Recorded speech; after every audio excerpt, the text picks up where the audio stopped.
Bem, vamos lá. Hoje a gente vai montar um verdadeiro kit de ferramentas para a mente. São 4 ideias bem poderosas, vindas da ciência e da filosofia, que ajudam a gente a raciocinar melhor em qualquer situação. Vamos começar. Todo mundo passa por isso, né?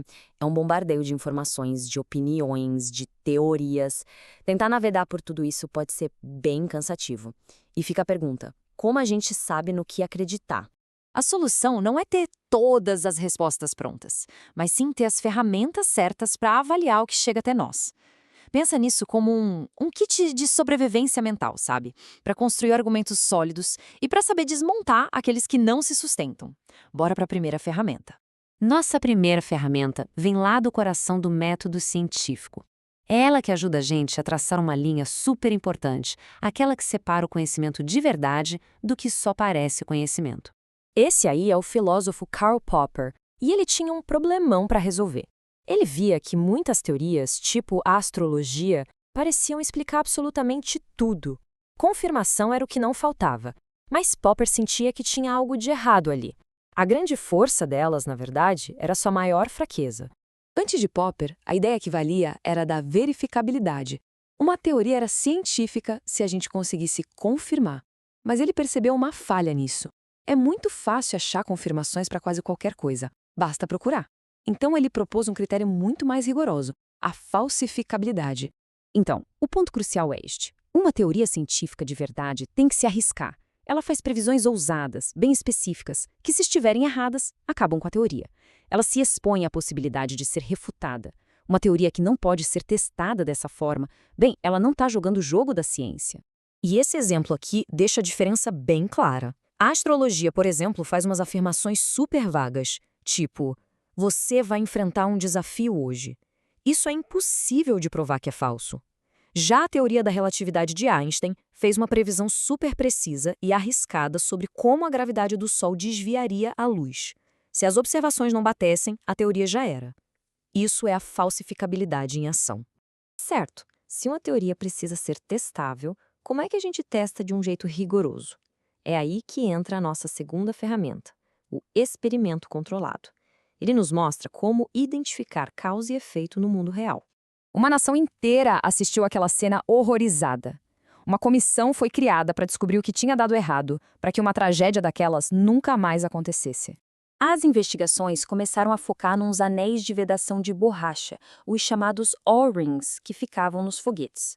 A suspeita era que o frio que fez na manhã do lançamento deixou esses anéis frágeis, permitindo que gases quentes escapassem. Mas como provar isso?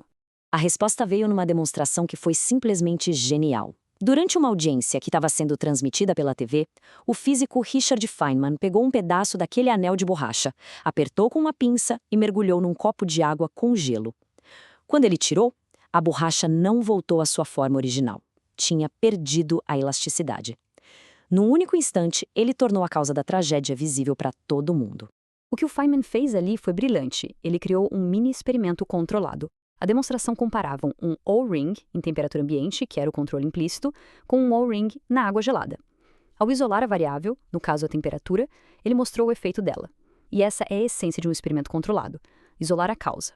Ok, nossas 2 primeiras ferramentas são ótimas para entender o mundo físico. Mas e o mundo social, as interações humanas? Para isso, a gente precisa de uma ferramenta que analisa a estratégia e tomada de decisão. Pensa bem. Muitas das nossas decisões mais importantes, seja nos negócios, na política ou até na vida pessoal, não acontecem isoladas. O resultado do que a gente faz depende muito do que os outros fazem. E a teoria dos jogos nos dá um jeito de pensar sobre essas situações. E aqui temos o famoso dilema do prisioneiro. Imagina a cena. 2 suspeitos são interrogados em salas separadas.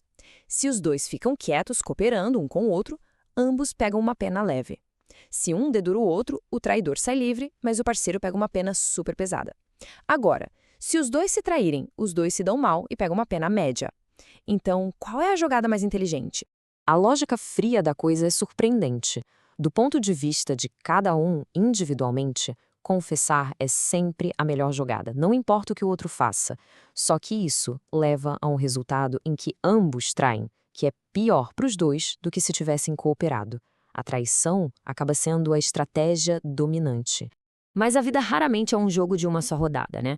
Quando a gente interage com as mesmas pessoas várias vezes, a coisa muda. Em simulações de computador desse dilema, uma estratégia simples chamada olho por olho costuma banhar. Ela começa cooperando e depois simplesmente copia o que o oponente fez na rodada anterior.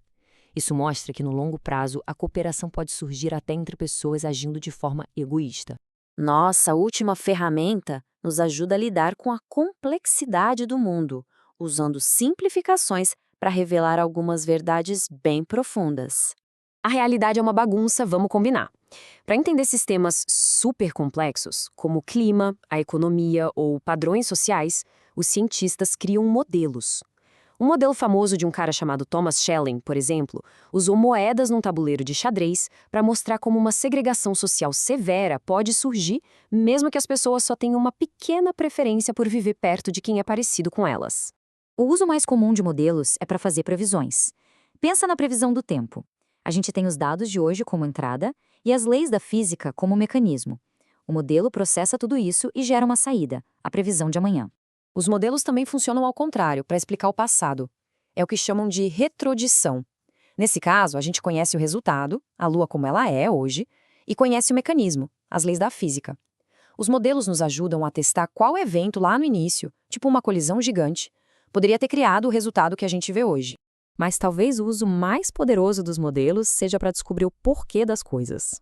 No modelo de Schelling que eu comentei, a entrada era uma distribuição aleatória de pessoas e a saída era um padrão de segregação. A pergunta era, qual mecanismo conecta os dois? O modelo revelou que regras de decisão individuais bem simples podiam, de forma surpreendente, gerar aquele resultado em larga escala. E aqui está o resumo do nosso kit. 4 ferramentas essenciais: a falsificabilidade para separar ciência de pseudociência, o experimento controlado para achar a causa das coisas, a teoria dos jogos para analisar interações estratégicas e os modelos para a gente conseguir entender sistemas complexos. E olha, essas não são ferramentas só para acadêmicos, são como lentes para enxergar o mundo com mais clareza, para questionar o que parece óbvio e tomar decisões melhores. A questão que fica é: com essas ferramentas em mãos, o que cada um vai construir ou desmontar. Obrigada pela companhia.